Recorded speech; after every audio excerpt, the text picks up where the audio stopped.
So, Kohl's just dropped a quarterly report that honestly nobody saw coming. After a really tough stretch, they didn't just squeak by. They completely blew Wall Street's expectations out of the water. So the big question on everyone's mind is, how? How in the world did they do it? Well, in this explainer, we're going to break down the exact strategy behind this pretty shocking comeback. Okay, let's just take a second to look at these numbers, because they really tell the whole story. The experts, the analysts on Wall Street, they were predicting a loss of 16 cents a share. Instead, Kohl's delivered a profit of 10 cents a share. I mean, that's not just a little better than expected, that's a huge swing from a loss to a profit. It signals something fundamental has changed. So how did they pull off a magic trick like that? The secret here isn't some crazy, complicated financial trick or a one-time gimmick. It's actually a classic retail story. Kohl's finally realized it had lost its way, that it had drifted away from the very people who built the business in the first place. This entire comeback is about one thing and one thing only: winning back that core shopper. To really get this comeback, we got to look at what went wrong first. We need to understand the problem they were trying to solve. For a couple years there, Kohl's got, well, distracted. And in the process, it started pushing away the very customers who used to love it. And you gotta love the honesty here. You just don't hear a CEO say something this blunt very often. The entire retail world is obsessed with chasing the hot, new, younger customer. And Kohl's got caught in that trap. As their CEO, Michael Bender, admits right here, while they were busy chasing someone new, they kind of forgot about their loyal base. This one quote just nails the exact problem that sent them off course. So what did this actually feel like for a regular shopper? Well, it was confusing and honestly pretty frustrating.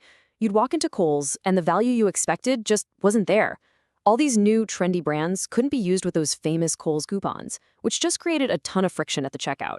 And maybe worst of all, you couldn't even count on them to have your size in a basic t-shirt. They were failing what the company calls trip assurance, which is just the simple promise that you'll find what you came for. Okay, so recognizing the problem was a huge first step. But what was the actual plan to fix it? Let's get into the nitty-gritty of the strategy Kohl's is using right now to get those loyal customers back in the door. Their comeback plan really boils down to these three core ideas. It's all about getting the product right, making sure the price is right, and making the whole experience of just shopping there easy and fun again. Let's break down each one. Now, before we go any further, we need to talk about this term proprietary brands. All this means is brands that Kohl's owns that you can only find at their stores. Think of things like Lauren Conrad's line or their activewear brand, Tech Gear.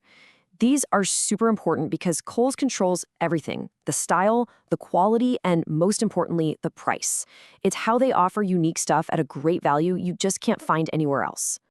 So priority number one, getting the product mix right. It's all about balance. They're pouring money back into those popular house brands we just talked about and making sure they have plenty of inventory in the most common sizes. But at the same time, they're leaning hard into what's already working, like their incredible partnership with Sephora. I mean, we're talking about a nearly $2 billion business inside Kohl's. That's huge. And now they're adding MAC Cosmetics too. That's a big deal. Okay, priority two is all about bringing back that famous Kohl's value. Remember how frustrating it was when your 30% off coupon didn't work on half the store? Well, they heard the complaints. They've made hundreds of brands eligible for coupons again. It's such a simple change, but it removes that major frustration and makes their sales and Kohl's cash feel powerful again. And finally, priority three, making the store experience better. This is such a smart, simple example of what they're doing. They're making these little tweaks to the layout that make a huge difference. By moving the entire juniors department so it's right across from the Sephora entrance, they're creating this natural path for a beauty shopper to discover some new clothes. It's genius, right? They're making the store layout itself do the selling for them. All right, so that's the three-part plan. It sounds great on paper, but the real question, the only question that matters, is any of this actually working? Let's look at the data. This is it. This is the big one. The whole strategy is based on winning back their core customer. So, are those customers actually coming back? And the answer is a huge, resounding yes. Sales from their Kohl's card holders, that's their most loyal group right there, improved by 500 basis points compared to the last quarter. Now, basis points is just a fancy way of saying 1/100%.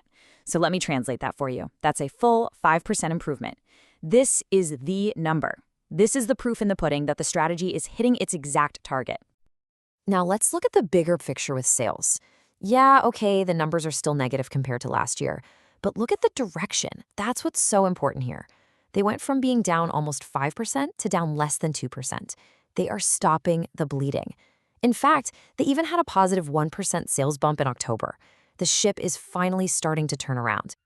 And it's not just one thing working either. We're seeing these bright spots pop up all over the business. Those little impulse buys at the checkout, up a staggering 40%. Jewelry is up 10%.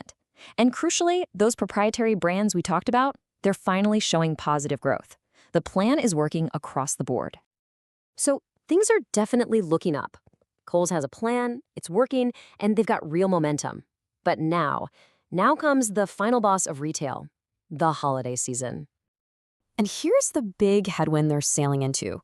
The CEO calls it the choiceful consumer. Basically, it means people are being super, super careful with their money right now. With the economy being what it is, every dollar counts. For a lot of families, finding value isn't just a nice to have, it's a necessity. That's the battlefield Kohl's has to win on. So how are they going to win over these cautious shoppers? Well, here's their holiday playbook. They're coming out swinging with their best weapons, Kohl's Cash and tons of coupons.